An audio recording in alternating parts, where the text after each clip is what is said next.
Hello everyone, my name is Preteep Basu and I heard some woohoos, thank you.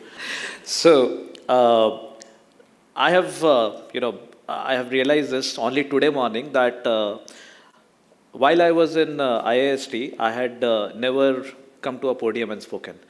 I would like to walk you through some of the more softer aspects of building a company, any company. Spacetech just makes it harder. And it all starts with an idea. So while we fix that, see, ideas are powerful, and yet not like very few of ideas actually translate into some kind of a product, some kind of an innovation. Why? Because ideas are plenty, but people don't necessarily think through what's a good idea, what's a bad idea. There are thousands of ways to build the same thing, and especially when it comes to space, which, as per popular culture, is the final frontier. Why do we call it the final frontier? Because it's so vast, right? In our probably the future as a species, also we may not be able to explore it. But for people like me, whose career started in the space industry at the age of 18 when I came to IIST, for us it was a bit limited to at least think of how we can make space data more and more available, or space-based services more and more available for national development, very much aligned to the vision with which ISRO was set up and very much ingrained in the vision with which IIST was set up. But then, as I said, ideas, it's only 10% of success. My talk today is about those 90% of what constitutes success and a definition of success, because that's also very fluid. And I'll be speaking more from the perspective of how we have seen failures, successes across the last 7 years while building SatSure and Collidio. And it all starts with finding that big problem to solve. Now, problems, not the armchair activism problems on social media, real problems that are happening on the ground. For that, my firm belief was we should only understand the problem from people who face it, not from third-party accounts. So, circa 2016, I was still working with a US firm, and as a reverse brain drain, I was sent from US to India for a project by my firm. And as I happened to be on an Uber ride, my Uber driver's regular phone calls irritated me, and asked him like, what's up? See, he was trying to make more number of rides that day because his loan EMI was there, and that loan was a farm loan which he was carrying from his father. That triggered me to understand how does farm loan work, because by then I had reached what we call today as a quarter life crisis. So I was hitting that point of not feeling very satisfied with the work. I was like, this sounds exciting. So some of the pictures that you see here is actually me in the fields.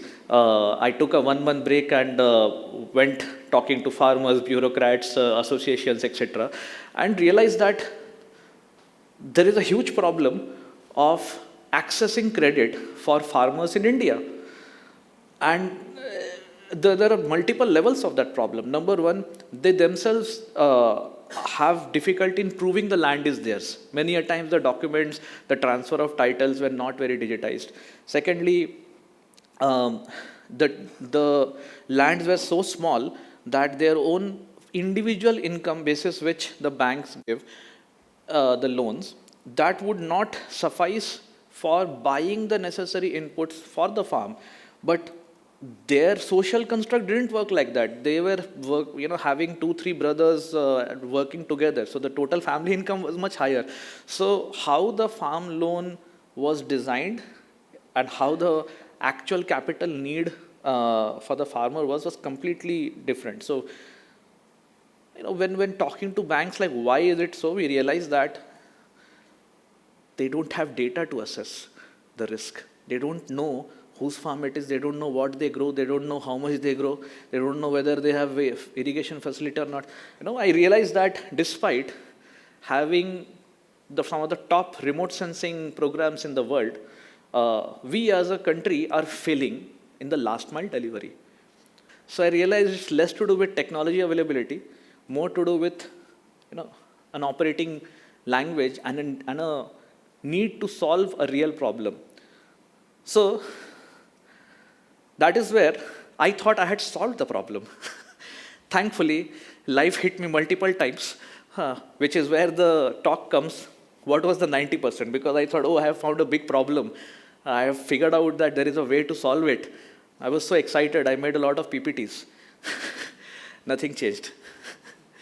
So that is where this quote by our founding chancellor, Dr. APJ Abdul Kalam, hit me, that excellence is a continuous process. It's not an accident. And I'll start with defining those excellence points which we had to figure it ourselves. My first and foremost challenge was building a team.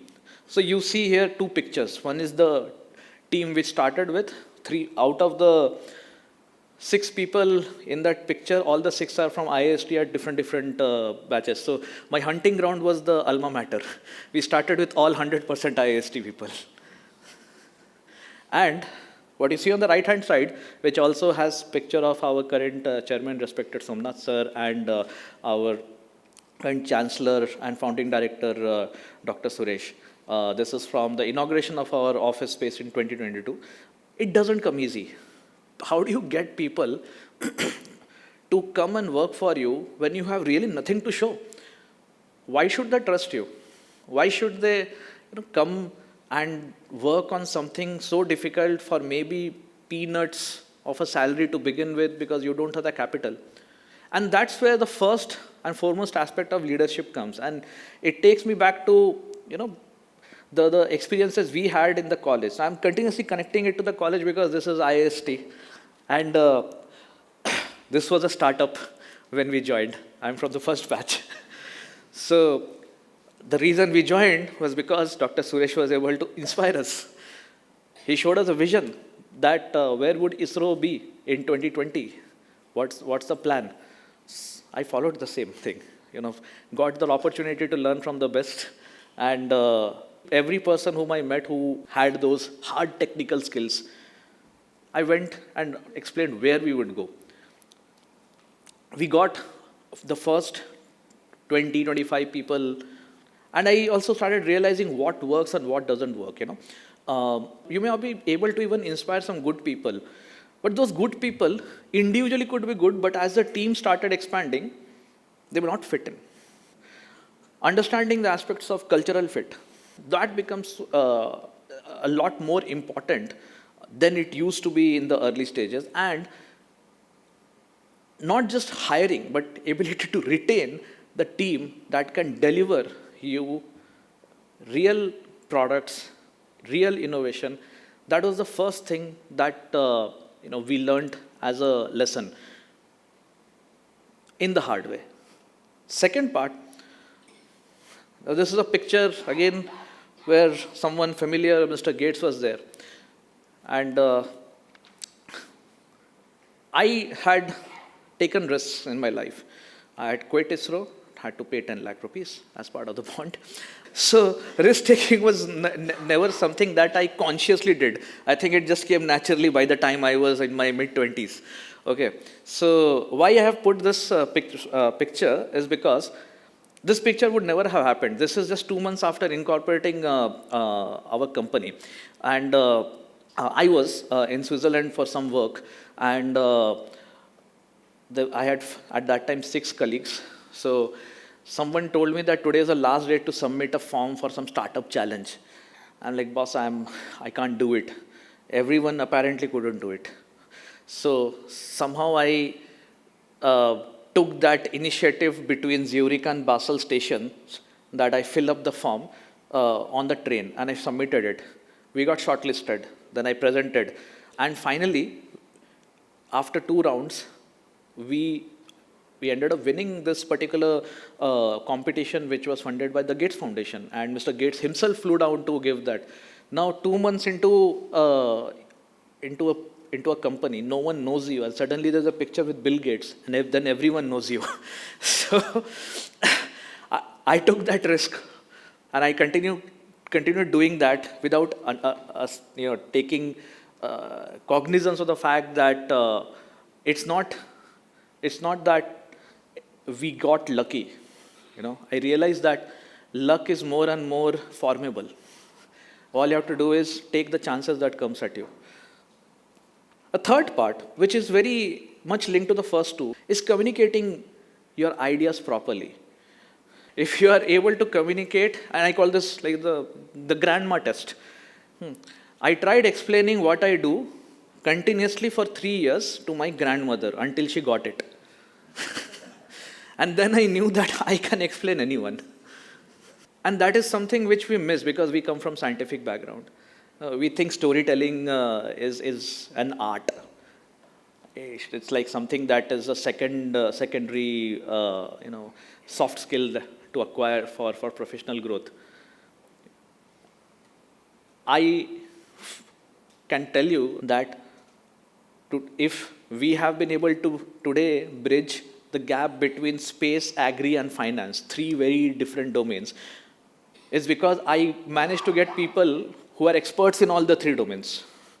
So getting them to work together, meaning first showing how to communicate ideas in a simplified manner, making sure that the other person is understanding. It may seem very, sometimes you can get impatient that why is this person not getting it? But that's where the empathy has to come in. Sometimes we just don't do that and we miss out on executing a great idea, which could have turned into something so meaningful. You can take care of 5, but how do you engage 150? That's what communications does to you. There is never a substitute for hard and smart work. I have made both those words visible. I'll give 2 examples. So I was mentioning about how this idea of connecting finance in agriculture with remote sensing and AI kind of seemed like a great idea. But again, we had to put everything together. We had to detect crops at a farm level, which was seemingly impossible with so much of variations in cropping, such small farms, etc., resolution of imagery, availability of imagery being poor. We ended up solving one problem at a time. When you have a big problem, you break it down into small problems and treat it still as problem. By the end of it, we were very tired. We were kind of almost going into depression in 2022 that we have still not been able to go live as a product, and it was like 4 years down the lane. Within that time, I saw some people delivering food faster than others and becoming unicorns in Bangalore. And we were working on real tough tech. So there was a last leg of the problem, which was the land records, the digital land records. The government had just started the land record digitization, and it was really in shambles, the quality of the data. For us, we hit that roadblock, and we had already some of the top banks signed up with us who highlighted that if we don't go live in the next two months, then they will simply consider that this technology doesn't work. I took it as a potential failure for the entire private space industry, applications industry. And we are probably the only company right now who has all the states' boundaries information, the GIS files, mapped to the ownership, mapped to the crop. What the government keeps calling AgriStack technically was built by us 2 years back just to service this aggregated finance thing. In 2 months, we did this. So when there is conviction on your idea, it will take you to some place. But you still have to work hard, and those 2 months were hell. I remember half of the team taking half a month holiday after that, after we went live. It was not just working hard, it was also working smart. It was not it would not have been possible to do without making those small automations to do such a massive work in such a short time. So similarly, one other picture that you are seeing, one yellow color gun that my colleague is pointing, is because we were recently testing our payload on an aircraft. We did everything properly. We just forgot that the aircraft flying at 20,000 feet will have 0.8 bar pressure.